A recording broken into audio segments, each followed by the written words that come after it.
Hello बच्चों, let's read this question. So this question says internal forces acting within a system of particles can alter. Internal forces आपके क्या कर सकते हैं, change कर सकते हैं, ये हमें बताना है. ऑलराइट, तो चलिए बच्चों, इस क्वेश्चन का की कॉन्सेप्ट आप क्या लिख सकते हैं. The key concept of this question is internal forces से लिख लीजिए. क्या लिख लीजिए आपका? Internal forces will be the key concept of this question. ठीक है, इंटरनल फोर्सेस क्या हो गया आपका, इस क्वेश्चन का आपका की कॉन्सेप्ट हो गया. ठीक है, अब देखिए बच्चों, इंटरनल फोर्सेस होता क्या और एक्सटर्नल फोर्सेस होता क्या, पहले तो ये समझते हैं.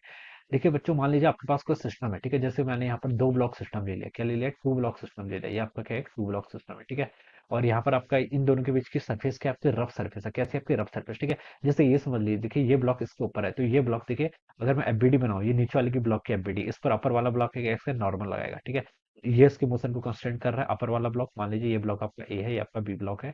दिस इज और ए ब्लॉक, ये आपका बी ब्लॉक. ठीक है, तो ए ब्लॉक का मोशन बी वाला कंस्ट्रेंट कर रहा है, तो एक फोर्स उस पर ऐसे लगा दिया. ठीक है, तो उसके रिस्पॉन्स पे ए ने बी पर भी एक फोर्स से नॉर्मल लगा दिया. ठीक है, अब इनके बीच में मान लीजिए आपका फ्रिक्शन सरफेस है. ठीक है, क्या आपका? फ्रिक्शन फोर्स है. तो एक मान लीजिए मोशन कर रहा था, इस पर ये फ्रिक्शन लगा, तो दूसरे ब्लॉक पर ऐसे फ्रिक्शन फोर्स लग जाएगा. ठीक है, अब बच्चों, अगर मैं ए और बी को पूरा एज ए सिस्टम कंसिडर करूंगा, ठीक है, तो मैं बता सकता हूँ कि ये नॉर्मल फोर्स देखिए क्या हो जाएंगे, ए भी बी पर लगा रहा है, बी पर ए भी लगा रहा है. ठीक है, नॉर्मल फोर्स क्या हो जाएंगे? इक्वल एंड अपोजिट फोर्सेस हो जाएंगे. ठीक है, तो उसे हम कंसिडर नहीं करेंगे. Same for the friction force also. ठीक है, फ्रिक्शन फोर्स को भी कंसिडर नहीं करेंगे.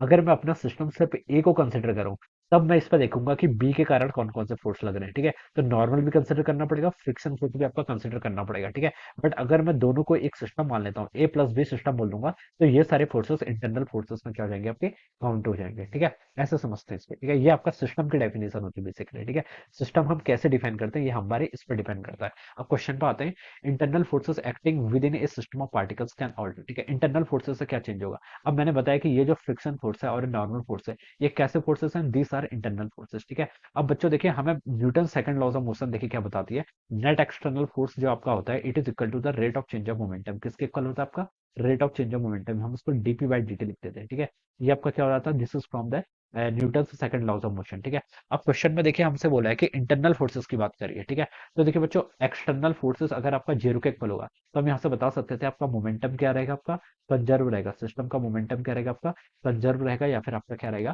कांस्टेंट रहेगा. ठीक है, अब बोल रखा है कि internal forces acting within a system of particles can alter. ठीक है, अब देखिए बच्चों, सिस्टम क्या है आपका? एक्सटर्नल फोर्स आपके जीरो है यहाँ पर. ठीक है, एक्सटर्नल फोर्स आपका कोई एक्ट नहीं कर रहा है, तो हम बता सकते हैं सिस्टम का जो नेट मोमेंटम होगा वो तो आपका कांस्टेंट ही होगा. ठीक है, क्योंकि यहाँ पर नेट एक्सटर्नल फोर्स जीरो है, तो उससे हमें ये इंप्लाई हो गया कि मोमेंटम क्या रहेगा? सिस्टम का कांस्टेंट रहेगा. ठीक है, अब यहाँ पर बोल रखा है कि इंटरनल फोर्सेस के कारण आपका क्या चेंज होगा? कैन ऑल्टर लिखा है. ठीक है, तो ए ऑप्शन पे लिखा है linear momentum as well as the kinetic energy. ठीक है, तो देखिए पहले तो ये हम बता सकते हैं कि अगर कोई सिस्टम पर आपका कोई एक्सटर्नल फोर्स नहीं लग रहा है, ओनली क्या लग रहा है? आपका इंटरनल फोर्स. ठीक है, तो मोमेंटम तो क्या रहेगा? लीनियर मोमेंटम तो क्या रहेगा? सिस्टम का net force, external force zero है, तो लीनियर मोमेंटम क्या रहेगा? कांस्टेंट रहेगा. ठीक है, अब दूसरा हम देखिए एनर्जी की बात करते हैं. ठीक है, देखिए बच्चों, सिस्टम पर हम बोल सकते हैं कि सिस्टम की जो टोटल एनर्जी होगी, टोटल एनर्जी क्या रहेगी आपकी? टोटल एनर्जी बच्चों सिस्टम की क्या रहनी चाहिए? आपकी कांस्टेंट रहनी चाहिए. ठीक है, टोटल एनर्जी आपके सिस्टम की कांस्टेंट रहनी चाहिए. अगर क्वेश्चन में देखिए क्लियरली ये स्पेसिफाई नहीं किया है, अगर सिस्टम पर ऐसा बोला होता, देखिए हमें यहाँ पर बात करने की किसकी? Kinetic energy of the system की. अगर सिस्टम पर ऐसा बोला होता कि total energy of the system conserve रहेगी, तो मैं बता सकता था कि देखो यहाँ पर आपका ये बिल्कुल करेक्ट स्टेटमेंट है. लीनियर मोमेंटम तो कांस्टेंट ही रहेगा, और टोटल एनर्जी भी क्या रहेगी? आपकी कांस्टेंट रहेगी. लेकिन यहाँ पर इसने किसकी बात कर रखी? काइनेटिक एनर्जी की. तो काइनेटिक एनर्जी के लिए हम श्योर नहीं हो सकते. मान लीजिए आपका इन इलास्टिक कॉलिजन हो गया. इन इलास्टिक कॉलिजन के केस में हम क्या बता सकते हैं? इन इलास्टिक के कॉलिजन में हम ये बोलते हैं कि सिस्टम की देखिए टोटल एनर्जी तो कांस्टेंट रहती है. ठीक है, और आपका मोमेंटम भी क्या रहता है? कंजर्व रहता है. ठीक है, इन इलास्टिक कॉलिजन में देखिए काइनेटिक एनर्जी वाला स्टेटमेंट रॉन्ग हो जाएगा. अगर क्वेश्चन में स्पेसिफिकली मेंशन क्या होता है कि यहाँ पर इलास्टिक कॉलिजन है, तब मैं बोलता कि आपका काइनेटिक एनर्जी भी क्या है? कांस्टेंट हो सकती है, और आपको मोमेंटम भी क्या रहेगा? कंजर्व रहेगा. ठीक है, तो उस केस में ट्रू था, लेकिन ये रिजल्ट आपका इन जनरल ट्रू नहीं है. ठीक है, लेकिन ये जरूर ट्रू है कि मोमेंटम सिस्टम का कंजर्व रहेगा, और total energy of the system क्या रहेगी? कांस्टेंट रहेगी. काइनेटिक एनर्जी के लिए हम यहाँ पर ऐसे कुछ फिक्स बता नहीं सकते. काइनेटिक एनर्जी क्या रहेगी? आपकी कंजर्व रहेगी. ठीक है, तो ये स्टेटमेंट बच्चों क्या हो जाएगा आपका? तो हम यहाँ से क्या बता सकते हैं? लीनियर मोमेंटम कांस्टेंट रहेगा, लेकिन काइनेटिक एनर्जी क्या हो सकती है? आपकी चेंज हो सकती है. ठीक है, तो देखिए ए ऑप्शन पे लिखा है कि the linear momentum as well as kinetic energy of the system conserve. तो बच्चों क्या रहेगा? कैन ऑल्टर, चेंज हो सकती है. तो ये आपका रॉन्ग हो जाएगा. ठीक है, सिर्फ आपकी काइनेटिक एनर्जी में चेंज आएगा. Linear momentum of the system but not the kinetic energy, तो ये आपका रॉन्ग हो जाएगा. Kinetic energy of the system can alter but not the linear momentum of the system. तो बच्चों काइनेटिक एनर्जी आपकी चेंज हो सकती है, कैन ऑल्टर लिखा है ना. तो काइनेटिक एनर्जी चेंज हो सकती है बट लीनियर मोमेंटम, तो सी ऑप्शन बिल्कुल बिल्कुल करेक्ट होगा, डी ऑप्शन भी रॉन्ग हो जाएगा। ठीक है, ये स्टेटमेंट देखिए आपका यहाँ पर से कौन सा हो जाएगा, हम बता सकते हैं यहाँ से आपका ऑप्शन सी क्या होना चाहिए, फिर आपका ट्रू ऑप्शन होना चाहिए, क्या होना चाहिए आपका option C will be the right answer of this question. ठीक है, इंटरनल फोर्सेस के कारण देखिए इसको हम देखिए एग्जांपल के थ्रू भी समझ सकते हैं। जैसे देखिए बच्चों, एक बॉम्ब है, एक बॉम्ब है, बॉम्ब आपका इनिशियली ऐसा रखे, ये आपका एक्सप्लोड हो गया, क्या हो गया, एक्सप्लोड हो गया। ठीक है, तो बच्चों मैं बता सकता हूँ इनिशियल इसके पास ये आपका इनिशियली ऐसा रखा हुआ था। ठीक है, ये एक्सप्लोड होगा, दो इसका मास मान लीजिए एम है, ये आपका किसी टाइम बाद क्या होगा, एक्सप्लोड हो गया। तो देखिए बच्चों, एक पोर्शन यहाँ पर इसका आ जाएगा, एक फ्रेगमेंट ये है, दूसरा फ्रेगमेंट ये है। मान लीजिए दोनों का मास आपका, इसका मास भी m/2 है, इसका मास भी क्या है, m/2 है। ठीक है, इसकी वेलोसिटी देखिए v है और इसकी वेलोसिटी क्या है, v है। ठीक है, अब बच्चों मैं क्या बता सकता हूँ कि मोमेंटम कंजर्वेशन तो बिल्कुल वैलिड होगा। देखिए पहले इसका मास देखिए, मास अगर आपका टूटेगा, कोई आपका बॉम्ब मान लीजिए एक्सप्लोड हो गया, तो इसका मोमेंटम इस डायरेक्शन में क्या हो गया, mv/2 के हो जाएगा, और राइट डायरेक्शन में, लेफ्ट डायरेक्शन में भी कितना हो गया, मास इंटू वेलोसिटी mv/2। ठीक है, और दोनों मोमेंटम को अगर मैं ऐड करूँ तो mv/2 माइनस mv/2 कितना हो जाएगा, जीरो के इक्वल।